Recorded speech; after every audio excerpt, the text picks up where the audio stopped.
Howdy folks, Buckeye Monkey here. Today we are going to be doing part 3 of my tutorial on the Navball and Maneuver nodes. If you haven't watched parts 1 and 2, I highly recommend it, especially part 1.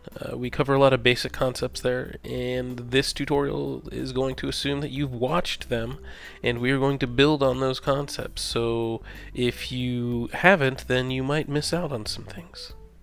Now, the goal in part 3 here is to get to another planet and back. In this case, Duna. You know, Duna is further out in its orbit than Kerbin is, but we are going to be coming home from Duna. So, if you want to go somewhere lower in orbit than where you already are, like, let's say, Eve, then you can basically follow these same steps in reverse. Use the technique I used to get back from Duna to Kerbin to get to Eve, and then use the technique I used to get from Kerbin to Duna to get back from Eve to Kerbin. So I've got myself in a nice high orbit so I can get the full time acceleration. If you're in a lower orbit, you can just stick something on the launch pad or use some other ship. But the goal here is to time accelerate until we get ourselves in a good planetary alignment to transfer from Kerbin to Duna. And there are some planetary alignment calculators out there that will tell you exactly the best place and time to do this, but I'm going to show you how to just eyeball it. You know, we are orbiting around Kerbin, but Kerbin is orbiting around the Sun, and Kerbin has a lot of velocity in that orbit. So we want to use that velocity to our advantage. Instead of fighting it, what we want to do is wait for a point where a tangent to Kerbin, on Kerbin's orbit, you know, a line that intersects the circle of Kerbin's orbit right through Kerbin and only intersects the circle at that point. So we want to wait for that tangent to be pointing directly at Duna. You know, maybe I don't time this perfectly, I don't get Duna exactly on that line there, but I didn't have the line when I was playing, I just kind of eyeballed it. But, you know, that's close enough. So what we want to do here is pick a point on our orbit around Kerbin to set up our maneuver node, and we can see the orbit line there. And so we want to pick a point so that our prograde marker on that maneuver node is going to be right in line with Kerbin's orbit. And as you can see, because we got that prograde marker in line with Kerbin's orbit, and because we waited for a good alignment between the planets, that prograde marker is pointed basically right at Duna. And that's what we wanted. We want a point in Kerbin's orbit where Kerbin's velocity is pointed at Duna, and we want a point in our orbit around Kerbin where our velocity is pointed at Duna. That way we're using both of those velocities and just adding to them to get to Duna instead of trying to fight them in some way. And as we pull on that prograde handle, our expected trajectory goes swinging right out there, and you know, we get an encounter right away. I kind of got lucky here getting that encounter on the first try. Usually you'll have to pull on the handles a little bit more, and here I am just kind of trying to fine-tune it a little bit.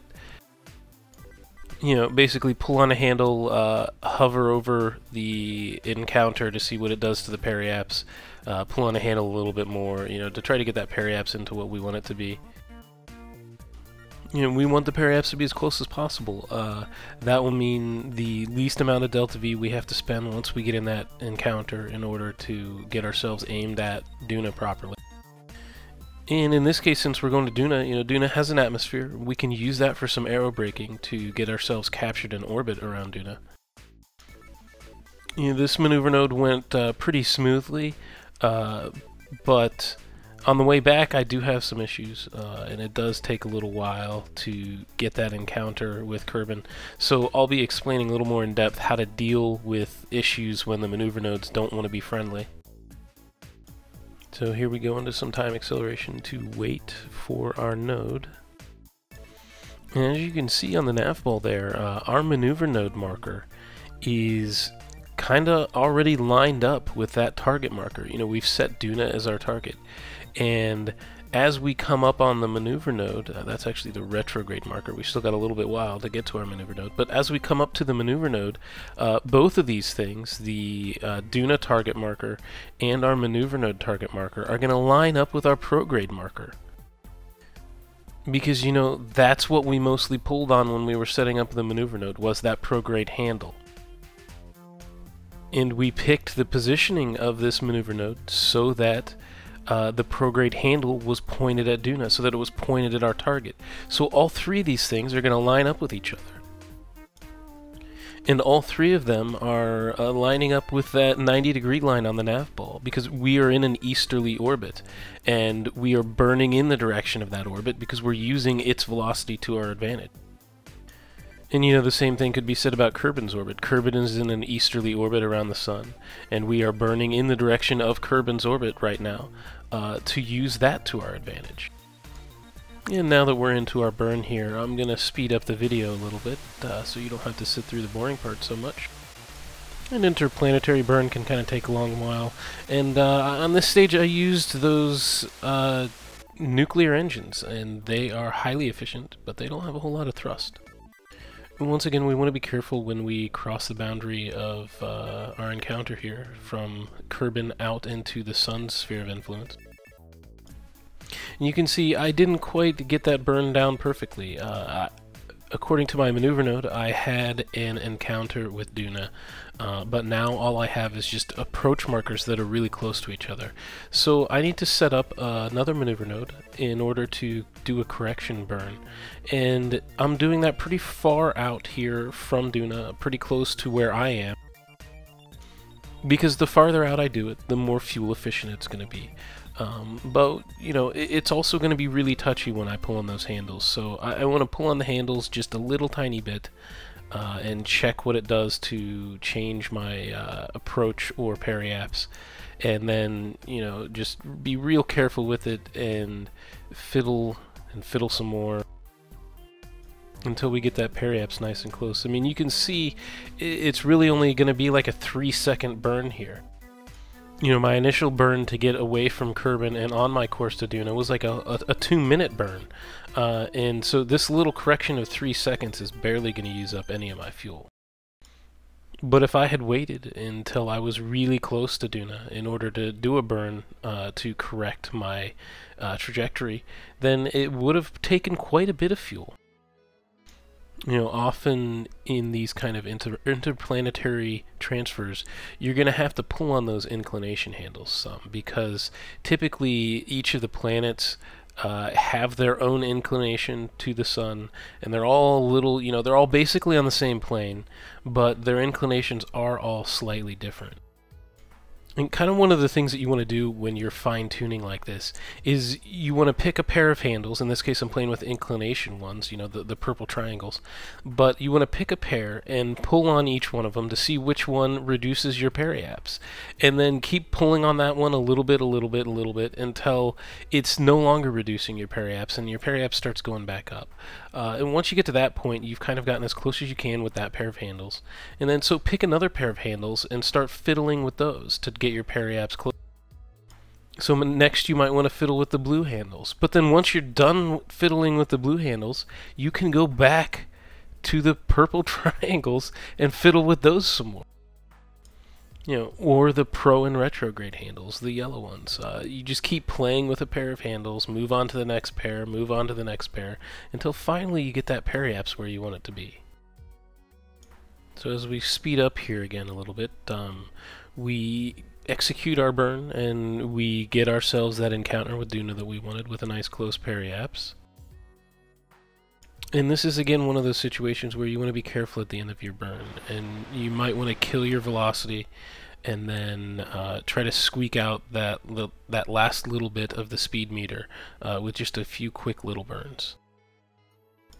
So now we're out in interplanetary space, orbiting the Sun. We're in the Sun's sphere of influence. So now would be a good time to point out that the Navball has oriented itself according to the Sun. See, I've pointed myself at the dot on the bottom of the Navball, and I'm pointed directly at the Sun. If I swing around here all the way to the dot on the top of the blue part of the Navball, I will be pointed directly away from the Sun. And there we go. I'm pointed away from the sun. And as you remember from part 1, the nav model's not just good for up and down. That orange line with the N on it represents north, and if I follow that line around to where it intersects the horizon line, I'm pointed, parallel to the poles of the sun. I'm pointed north right now. And once again, we're in a kind of equatorial orbit around the sun. So the northeast, south, and west directions are found along that horizon line. If we swing around here, we come up to the 90-degree line, and that's east. That's where our prograde marker is, because we're in an easterly orbit. If we keep swinging around, we come along to the 180-degree line, and that is south. And as we keep on going, we eventually get to the 270 line, and that's west, and that's where our retrograde marker is. So, if we wanted to do a burn that pulled in the apoapsis on our current orbit, we could do it right here facing west, facing our retrograde marker. But we don't want to do that. We are already on track to get to Duna. So let's speed up the video again a little bit, then get there. And once again, you want to be careful when you move into that encounter, when you move from the sun sphere of influence into Dunas, that you're not under time acceleration, because you don't want to mess up the nice, neat periaps that we've set up for ourselves. But there we go. We are into our Duna encounter. And it looks like we are actually on a trajectory for a Ike encounter. We could go ahead and do a flyby of Ike, but that really wasn't our goal. So we want to adjust our trajectory and get ourselves headed towards Duna so we can aero brake there. So as you can see, our orbit is headed to the left-hand side of the screen, and that is west. We want to push our orbit to the right, which would be east. So without even setting up a maneuver node, I know that if I come down to this 90-degree line where it intersects the horizon, that I'm facing east. And if I do a burn in this direction, it's going to start pushing my whole orbit to the right. See, there we go. We want to push our orbit to the right. Now we're facing in that direction. We're facing east. And our inclination is a little bit off there too. It's kind of pointed up. So we want to tilt that and get that pointed down to a more equatorial orbit around Duna. But as you can see, when I pull on this down marker on this blue handle, that represents burning to the east. And as you can see, as I pull on it, that maneuver node marker, that blue marker, is coming around to meet where I was already pointed at. So I could have just gone ahead and done a burn in the direction I was pointing and just kind of eyeballed what it was doing to my orbit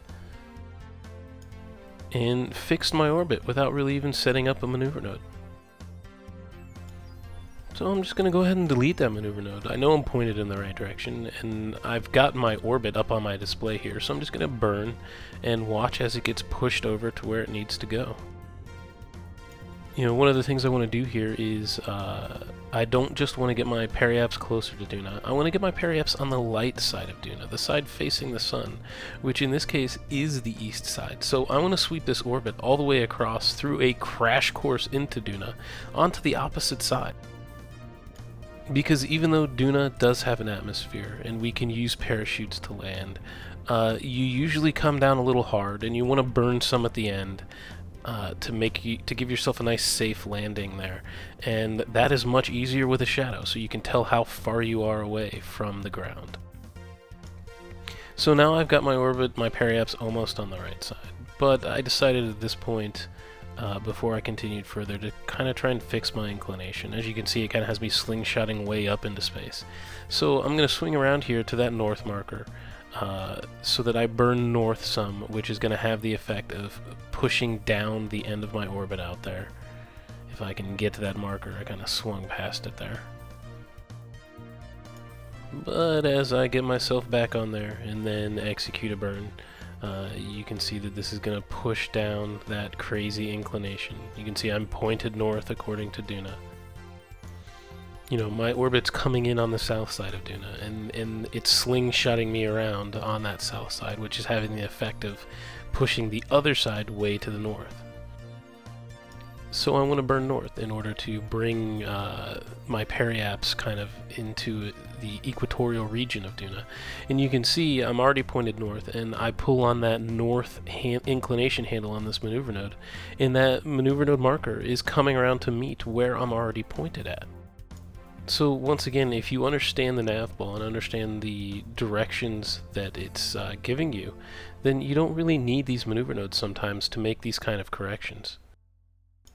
So if we just go ahead and burn here, then we're going to be fixing our inclination and coming into a more equatorial orbit around Duna. And there we go, kind of easing into where we want it to go. But you know, we're still pointed at the dark side of the planet with that periaps there. We want to move it over to the other side so that our periaps is on the light side. That way, when we go through our aero braking maneuver to finally bring us down onto the surface, we'll be coming down on the light side. You know, we want that shadow, we want that indication of how far away the surface is so that we can burn and give ourselves a nice gentle landing. So once again, we want to push our orbit to the right, we want to push it to the east, and east is found on that 90-degree line. So we orient ourselves there, and then we go ahead and start burning. And you can see our periaps starts coming down until eventually it's going to get us put on a collision course with Duna. But as we keep burning, we'll move ourselves to the other side of the planet and get ourselves at a nice height for an aero braking maneuver in Duna. You know, Duna does have an atmosphere, but it's much thinner than Kerbin's. So a decent aero braking height is somewhere between, you know, maybe around 12,000 meters, 15. You know, if you want to be exact, you can use an aero braking calculator. They are available out on the internet. So it actually took me a while when I was playing through this to figure out that I did want to get my periaps on the other side of the planet. You know, I made this same mistake when during my video on getting to Duna and back using Tier 0 tech. But eventually I figured this one out and got my periaps on the correct side of the planet, on the light side. And I got it to about 14,000 meters, and that might be a little high. You might want to go a little lower than that. But I've got plenty of fuel on this beast here, and I might as well burn it and use that to help, you know, get me captured in orbit around Duna and get me down to the surface. So between dipping down into Duna's atmosphere and burning my engines here, I do correct my course from a flyby of the Duna system and leaving the encounter and bring it all the way down into an orbit around Duna. You know, once again, if you use one of the aero braking calculators available out on the internet, you probably wouldn't even need to burn any fuel here. You could get yourself into a nice orbit around Duna, just purely using Duna's atmosphere to your advantage. But my ship is over-engineered, so I didn't even waste any time going to a calculator. I just went ahead and came in at a safe but high-ish altitude and used my engines mostly to get myself captured in orbit. And I've still got plenty of fuel in this interplanetary stage. You know, these engines don't have a lot of thrust, but they are highly efficient. So I'm just gonna wait, go around Duna once here until I get back to that periaps again, burn the engines, and finally come down to the surface. My staging was a little bit off with where my parachutes were positioned. So I need to move them around a little bit and get them deployed. Because while Duna's atmosphere is thin, it is there, and it does help a lot in slowing you down. One of the things I typically do when I'm under parachutes is turn off my SAS so that my ship isn't fighting the angle the parachutes want to put me. But I forgot to turn it back on here, and I hit a little bit hard, so I end up almost tipping over. But thankfully this ship is way over-engineered, and I've got plenty of fuel. So instead of disaster and resorting to quick saves, I hit my thrust really quick there and took back up off the surface of the planet. But now that my parachutes are no longer functional, I'm going to have to go ahead and land this as if I was landing on something without an atmosphere. And in that burn to keep me from crashing, I created myself a lot of lateral speed here. So I'm going to wait until I kind of get up to my apoapsis, until my speed comes down. And then I'm going to find that retrograde marker and at that point I'm going to burn relative to that, and I'm going to try and get that up onto the point at the top of the Navball, just like I did when I was landing on the moon. Because that'll kill all of my lateral velocity and ensure that I'm pointed, heading straight down at Duna instead of side to side. And if I can do this right and pay a little more attention than I did on the first landing, then we'll be okay. So there's my shadow down there, and we've got our retrograde marker right up on the dot, so we're in pretty good shape. It's basically just a matter of watching that shadow now and trying to get our speed down below 5 meters per second so we can touch down gently and not tip over this time. If you get yourself a good understanding of the Navball, practice landing on the moon or other planets like that a few times, you can make mistakes like this and recover from them like I am here. So we're getting real close. We want to ease down here below 5 meters per second, around 3.5, which is pretty good. Now they've got those shock absorbers in the landing gear that they didn't have in the last version. So it helps absorb the impact a little bit. And there we go, we're down, and we're not tipping over this time. So at this point you can do all the fun things you want to do in a planet, but that's not the purpose of this video, so we're going to skip over all that and head right back to getting home. So on our way back, we are going to be wanting to go from Duna back to Kerbin, and in this case, it's the opposite kind of planetary transfer. Kerbin is lower, is closer to the sun than Duna is. And the first thing we want to do differently is take off to the west, get ourselves in a westerly orbit. So we take off according to that 270-degree line, and then get ourselves up into a westerly orbit. Duna does not have nearly the atmosphere Kerbin does, so you don't really need to get up quite as high. But if you're not up quite as high, then you can't do full time acceleration. So what I did is I planted a flag while I was down on Duna, and you probably will too when you're there. And you can use that flag to your advantage. You can actually switch to it just like it's a spaceship. And since it is stationary on the ground, while you are focused on it, you can do the full level of time acceleration to wait for a good planetary alignment to get back from Duna to Kerbin. So we want to do things a little differently, and you could do these same things if you were starting from Kerbin and you wanted to go to a planet that was lower in orbit around the sun, like Eve or Moho. On the way out here, we wanted to use Kerbin's orbit and our orbit around Kerbin to our advantage. So we set ourselves up a marker and set ourselves up a burn that was basically in the direction of both those things, Kerbin's orbit around the sun and our orbit around Kerbin. But here we want to fight against Duna's orbit around the sun. So instead of taking off to the east, we're going to want to take off to the west and get ourselves in a westerly orbit. That way, when we set up our maneuver node in that orbit and in the proper place so that our prograde marker is pointed where it wants to go, that prograde marker is going to be pointed in a direction that is against Duna's orbit around the sun. Because we ultimately want to reduce our orbital velocity relative to the sun, because that will bring in our apoapsis on the other side of our orbit. Remember, slowing down pulls in the other side of your orbit, and that's what we want to do here. And also, when you are waiting for a good planetary alignment to move lower in orbit, you use the same basic trick, except you use it in reverse. The planetary alignment that is good for getting from Kerbin to Duna is the exact same planetary alignment that is good for getting from Duna back to Kerbin. So you kind of want to do the same thing when you're waiting around. You want to imagine that tangent line from Kerbin and wait until it's pointed at Duna. But remember, we're in a westerly orbit. We took off pointed at that 270-degree line. So we're doing things a little bit differently here, even though the alignment is the same. So we've got ourselves roughly in the alignment that we want time to switch back to our spaceship from the flag on Duna, and then time to find the right place for this maneuver node that we want to place.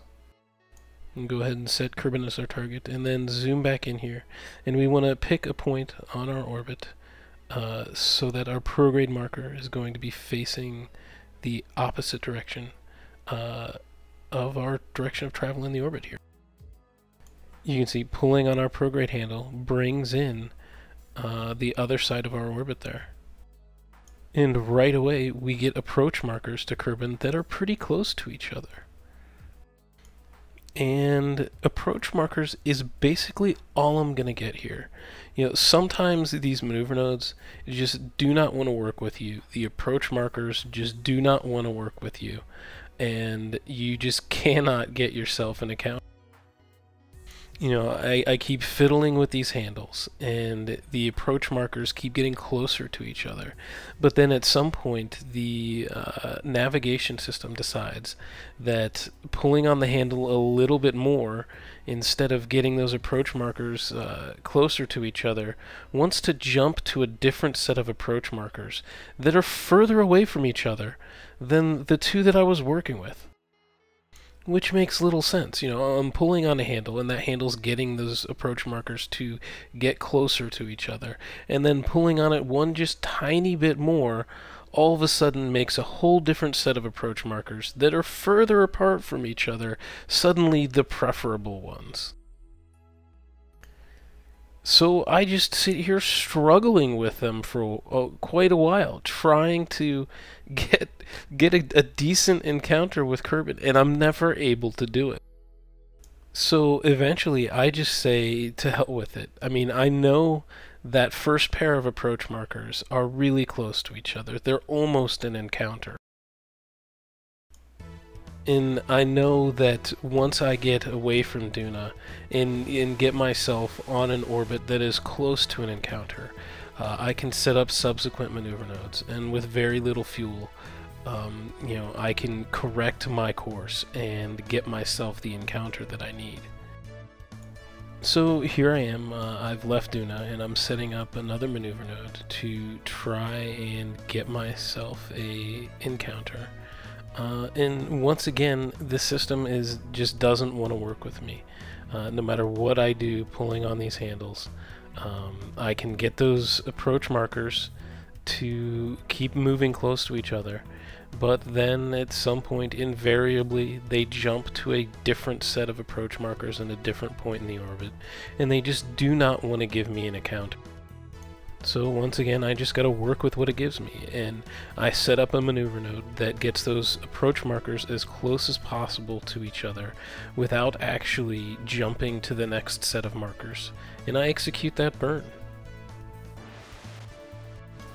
So with that first correction burn executed, it's time to set up yet another maneuver node and attempt to actually get an encounter this time. You know, you just keep mousing over those approach markers to see how far apart they are, and pulling on handles to get them to move closer to each other. And they still want to jump around on me this time. They still want to jump past my encounter to some other point on the orbit. But eventually here, I am able to beat the maneuver node system into submission, and finally get myself into an encounter with Kerbin. And once I finally get that encounter, the maneuver node system finally plays nice, and I'm able to keep tweaking that encounter until eventually I get my periaps to Kerbin nice and close. So there you have it. Video's gone a little long, so I'm not going to show the burn home. I'm not going to show getting captured in orbit around Kerbin, because it's basically the same thing that we did with Duna. You know, you want to use the same techniques, evaluate your orbit once you get into that encounter, and you know, either set up a maneuver node or just burn relative to the nav ball to get yourself a nice close periaps to Kerbin. So you can dip down in Kerbin's atmosphere and aero brake some, and use that to your advantage to get captured in orbit. You're going to want to be a lot higher with your periaps in Kerbin than Duna, because Kerbin's atmosphere is much thicker. You know, maybe around 38,000 meters is decent, 40,000, something like that. But if you want to be exact, once again, there are aero braking calculators out there that you can use. Just Google them. And if you have fuel left, you can always use that too to help capture yourself in orbit. Well, thanks everybody for watching again. I still have part 4 coming up, which is going to be an orbital rendezvous with a space station around Kerbin. That's the part where the target markers that you get on your Navball really come into play the most. So that will be the final part of the series, and hopefully by the end of that you will have a full understanding of the Navball and Maneuver nodes, and you'll be able to accomplish anything you want to do in-game. So if you want to find part 4 real easy, please hit that subscribe button. Get out there into interplanetary space. Put some boots down on other planets. Claim them for all Kerbal kind.